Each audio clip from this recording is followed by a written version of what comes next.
할렐루야, 반갑습니다. 오늘 에스겔서 3장 말씀을 통해 함께 하나님 은혜 나누는 시간 갖기를 원합니다. 자, 에스겔서 3장에는 두루마리 책을 이제 머금는 이야기가 나옵니다. 그리고 복음을 전하는 또 말씀을 전하는 사명을 그에게 다시 한번 확인시켜 주시고 파수꾼의 사명을 감당할 것을 말씀하고 계세요. 자, 먼저 1절에서 3절 말씀을 보면은 하나님께서 에스겔을 부르십니다. 1절을 보실까요? 또 그가 내게 이르시되 인자야 라고 부릅니다. 인자는 사람의 아들이잖아요. 그 사람은 아담이었고 아담은 흙으로 만들어졌습니다. 그 흙이 먼지라고 얘기했죠. 그래서 에스겔에게 너는 먼지의 아들이다. 참으로 인간은 너무나 부족하고 연약한 존재임을 하나님께서 또 알려주시는 거예요. 그래서 인자야 너는 발견한 것을 먹으라. 그 발견한 것이 무엇이었습니까? 하나님 말씀이었죠. 그래서 하나님 말씀을 내가 먹어라. 자, 그 말씀을 이제 먹게 됩니다. 그 이제 말씀을 환상 가운데 이제 먹게 되는데요. 2절에 내가 입을 벌리니 그가 그 두루마리를 내게 먹이시며 내게 이르시되 인자야 내가 내게 주는 이 두루마리를 내 배에 넣으며 내 창자에 채우라 하시기에 내가 먹으니 그것이 내 입에 달기가 꿀 같더라. 에스겔이 하나님 말씀을 먹게 되었는데요. 우리가 2장 후반절에는 애가와 애곡과 재앙의 말이 기록됐단 말이에요. 그래서 그 말씀은 쓰고 답답하고 힘든 말씀이었지만은 그 말씀을 먹고 나니까 그 말씀의 달기가 꿀과 같이 되었다라고 말씀하고 있어요. 그래서 우리는 하나님 말씀을 먹을 때 우리가 좋아하는 말씀만, 좋아하는 성경만 읽어서는 안 됩니다. 성경이 66권으로 되어 있는데 그 66권 모두가 다 골고루 섞여져 있는 영양소와 같아요. 그래서 우리가 하나님 말씀을 골고루 다 먹어야 된다. 그러면 먹으면은 그것이 내 것이 되잖아요. 우리가 밥이나 또 여러 가지 음식을 먹어서 소화시키게 되면은 그것이 내 것이 되고 마는 것입니다. 자, 그 다음에 4절부터는 하나님께서 에스겔에게 너에게 주시는 그 사명들이 있는데 그 사명들은 바로 이스라엘 백성들에게 말씀을 전하는 거죠. 그 말씀을 받는 이스라엘 족속들은 패역하여서 마음에 하나님에 대한 원망들이 가득 차 있습니다. 그래서 그 말을 잘 들으려고 하지 않는 거예요. 자, 4절을 보겠습니다. 그가 또 내게 이르시되 인자야 이스라엘 족속에게 가서 내 말로 그들에게 고하여라. 에스겔이 사역하여야 될 사람들은 포로로 끌려와 있는 하나님 백성들이었습니다. 그래서 그 백성들은 언어가 틀리거나 또 다른 민족이 아니었죠. 5절에 그 얘기가 나옵니다. 너를 언어가 다르거나 말이 어려운 백성에게 보내는 것이 아니요 이스라엘 족속에게 보내는 것이다. 외국어를 배울 필요가 없다. 그런데 그 말에는 어떻게 보면 조금 조롱 섞인 그런 내용들이 담겨져 있습니다. 자, 6절을 보실까요? 6절을 보시면은 너를 언어가 다르거나 말이 어려워 내가 그들의 말을 알아듣지 못할 나라들에게 보내는 것이 아니니라. 내가 너를 그들에게 보냈다면 그들은 정녕 내 말을 들었으리라. 비록 이방인이라 할지라도 그 하나님 말씀을 듣게 되면은 그 이방인들도 변화되고 하나님께로 돌아온다는 말씀이에요. 그런데 7절을 보면은 이스라엘 백성들은 이방인이 아니지만 더 말을 안 듣는다는 말입니다. 자, 7절입니다. 그러나 이스라엘 족속은 이마가 굳고 마음이 굳어 내 말을 듣고자 아니하리니 이는 내 말을 듣고자 아니함이니라. 이 에스겔이 목회를 했던 이스라엘 백성들은 마음이 굳어 있는 사람이에요. 또 이마가 굳어 있는 사람이에요. 도저히 하나님 말씀을 받아들일 준비를 하지 못하는 사람들입니다. 그래서 이제 그 사람들을 바라보게 되면은 에스겔이 그 마음이 약해지는 것들을 느끼게 됩니다. 그래서 그 말씀으로 위로하세요. 자, 거기 말씀 9절 말씀입니다. 내 이마를 화석보다 굳은 금강석같이 하였으니 그들이 비록 반역하는 족속이라도 두려워하지 말며 그들의 얼굴을 무서워하지 말라 하시니라. 그래서 내가 에스겔의 그 마음을, 너의 마음을 금강석, 다이아몬드죠. 다이아몬드 같이 너를 강하게 만들어줄 것이다. 우리가 하나님의 사역을 감당하기 위해서는 사람들을 두려워해서는 안 됩니다. 하나님 말씀을 붙잡고 그 말씀만 붙잡고 나갈 때 사람들에 대한 두려움들이 사라지게 되는 것이에요. 자, 그러면서 이스라엘 백성들에게 또 말합니다. 자, 11절 말씀인데요. 자, 제가 읽겠습니다. 사로잡힌 내 민족에게 가서 그들이 듣든지 아니 듣든지 그들에게 고하여 이르기를 주 여호와의 말씀이 이러하시다 하라. 그래서 그 포로 가운데 있는 사람들에게 우선 하나님 말씀이 전달되어져야 한다는 것을 그가 하나님으로부터 듣게 되는 것입니다. 우리도 이 복음을 전할 때 참 복음을 잘 받아들이면 좋겠지만 안 받아들이는 사람들도 있단 말이에요. 그러나 하나님께서는 그 말씀을 전하는 사람의 삶을 통해 또 역사하시는 것을 보게 되는 것입니다. 자, 그러면서 또 하나님의 음성을 이제 듣게 됩니다. 12절 말씀을 보시면은 때에 주의 영이 나를 들어 올리시는데 내가 내 뒤에서 크게 울리는 소리를 들었으니 찬송할지어다 여호와의 영광이 그의 처소로부터 나오는도다 하니. 에스겔이 또 영적인 체험을 합니다. 하나님의 음성을 듣게 되는데요. 뒤에서 소리를 들어요. 하나님을 찬양하라. 하나님의 영광이 그 처소에 있다라는 그 이야기를 듣게 됩니다. 그러면서 앞에 보았던 그 환상의 모습들을 보게 됩니다. 천사들의 모습일 수도 있는데요. 13절에 보시면은 이는 생물들이 날개가 서로 부딪히는 소리와 생물 곁에 바퀴 소리라 크게 울리는 소리더라. 1장에서 보았던 그 천사들의 모습, 그 다음에 병거의 소리, 이것들이 복합적으로 들리게 되는 것입니다. 자, 14절에 보면은 이 에스겔의 마음에 감정이 표현되어 있습니다. 자, 14절 제가 읽겠습니다. 주의 영이 나를 들어 올려 데리고 가시는데 내가 근심하고 분한 마음으로 가니 여호와의 권능이 힘있게 나를 감동시키더라. 이 에스겔의 마음에는 근심이 있어요.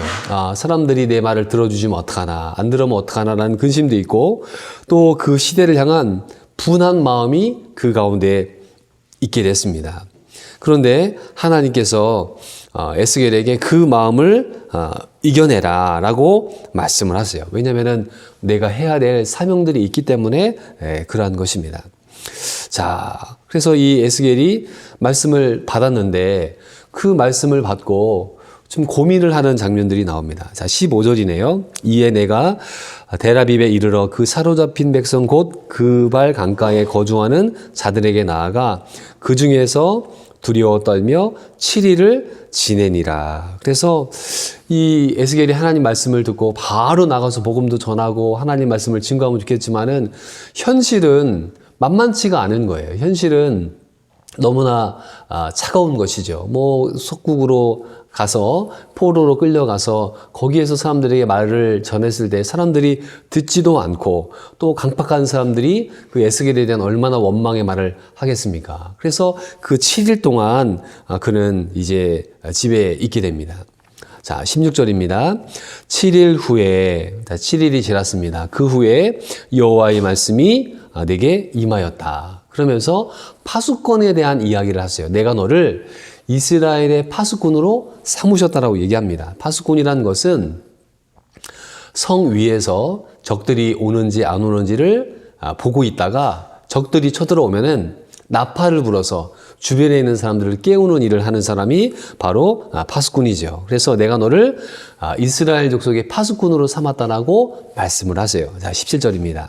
인자야, 내가 너를 이스라엘 족속의 파수꾼으로 세웠으니 너는 내 입의 말을 듣고 나를 대신하여 그들을 깨우치라.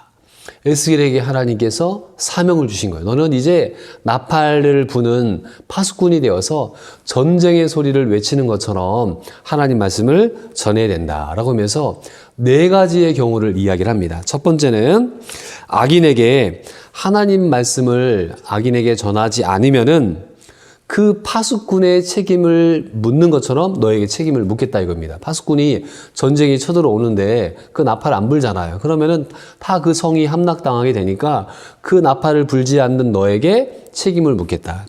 두 번째는 악인에게 말을 했습니다. 말을 했는데 이 악인이 돌이키지 않았어요. 파수꾼이 나팔을 불었지만은 사람들이 깨어서 그걸 준비하지 않았다. 그럼 파수꾼의 책임은 없는 것입니다. 그래서 에스겔이 하나님 말씀을 증거하게 되면은 너에게는 책임을 묻지 않겠다. 두 번째 그렇고요.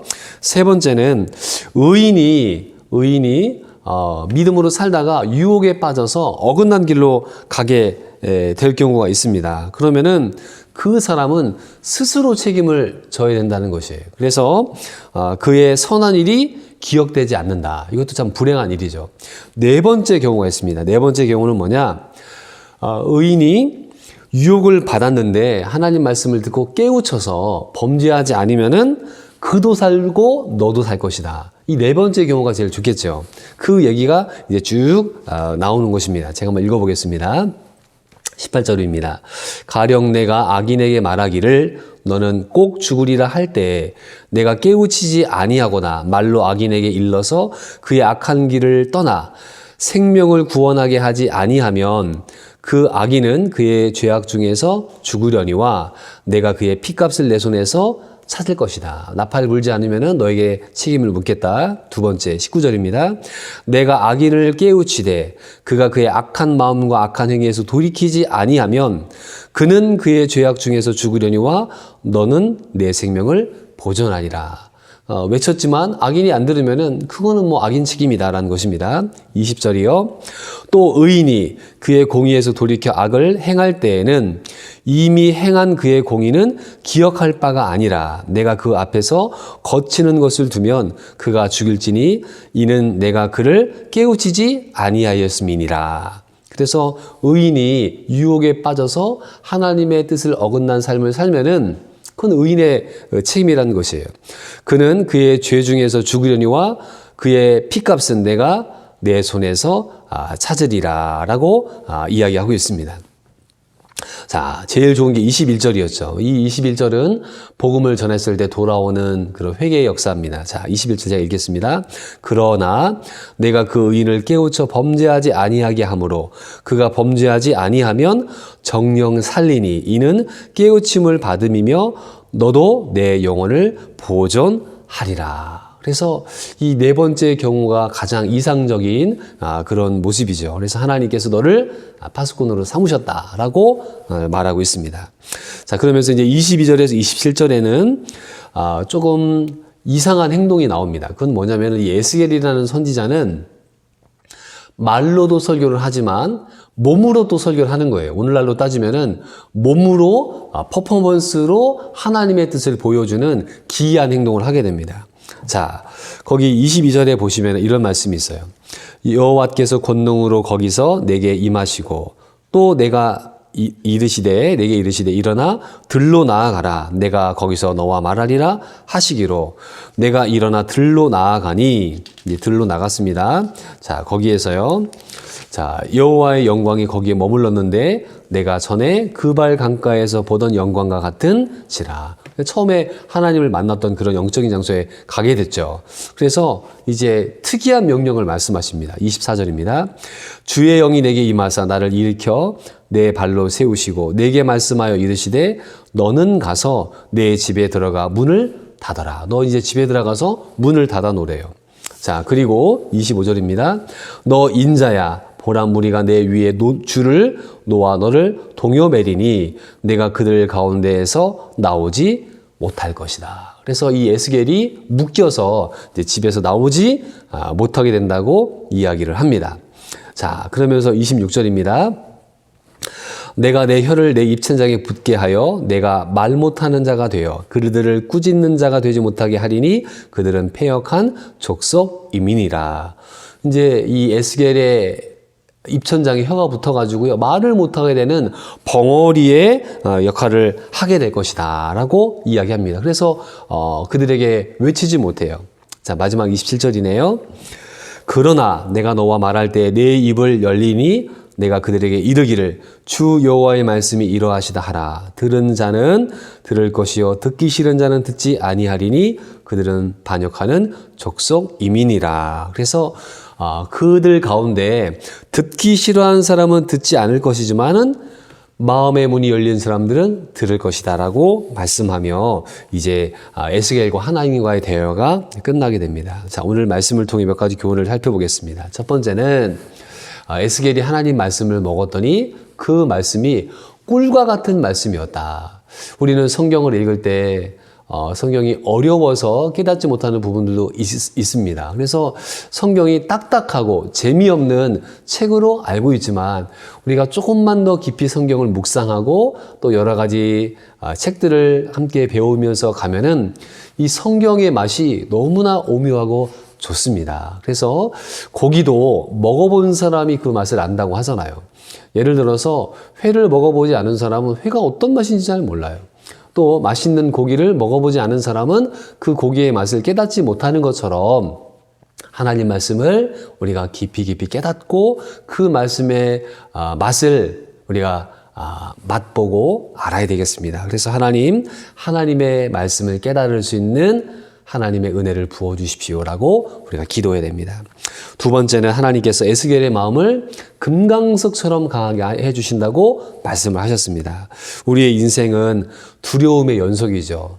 수많은 질병들이 우리를 괴롭히고 또 실패할 일들, 사건, 사고들, 마음을 무너뜨리는 일들이 얼마나 많이 있습니까? 며칠 전에도 울산에 큰 화재가 일어나서 거기에 있던 사람들이 얼마나 마음이 녹아내리고 또 어떻게 인생을 살아가야 될지 전 재산을 잃어버린 사람들 그 마음을 누가 붙잡을 수 있겠습니까? 우리가 그들을 위해서 기도해야 되고 하나님께서 그들의 마음을 담대히 해주시기를 기도할 뿐입니다. 세 번째는 우리는 하나님의 영적인 파수꾼이 되어야 되겠습니다. 적들이 쳐들어오잖아요. 나팔을 불 수 있는 사람이 되어야 되는 것입니다. 경고의 나팔을 불게 되면은 들을 귀 있는 자는 들을 줄을 믿습니다. 그래서 준비된 영혼들이 있고 또 우리가 아무리 외치더라도 듣지 않는 사람들이 있습니다. 그 사람들 때문에 낙심하지 말라라고 말씀을 하고 있어요. 사랑하는 우리 성도 여러분, 한 주간 우리가 믿음으로 살아가면서 하나님께서 에스겔을 세워서 그의 사명을 감당하게 하신 것처럼 우리에게 주신 사명들을 위해서 말씀을 읽고 또 마음을 강하게 하시고 하나님의 영적인 파수꾼이 되어서 복음을 증거하시며 또 들을 귀 있는 자들이 듣고 돌아서는 것을 목도하는 귀한 한 주간 되시기를 주님의 이름으로 축원드립니다. 아멘. 기도하겠습니다. 사랑이 많으신 하나님 아버지 감사합니다. 에스겔은 포로로 끌려간 그곳에서 하나님 말씀을 증거하는 힘겨운 사역들을 감당을 했습니다. 하나님 그들에게 외칠 때 하나님께서 그들의 귀를 열어주시고 마음문을 열어주셔서 하나님의 뜻이 이루어지는 것을 깨닫게 하셨던 것처럼 오늘날에도 복음의 문이 열린 자들에게 하나님 말씀이 심겨질 수 있도록 도와주시옵소서. 우리를 영적인 파수꾼으로 삼으셔서 우리가 외칠 때 하나님 담대함을 주시고 금강석 같은 마음을 주셔서 이 험한 세상 믿음으로 승리하며 살아가는 저희를 되게 하여 주옵소서. 예수님의 이름으로 기도드리옵나이다. 아멘.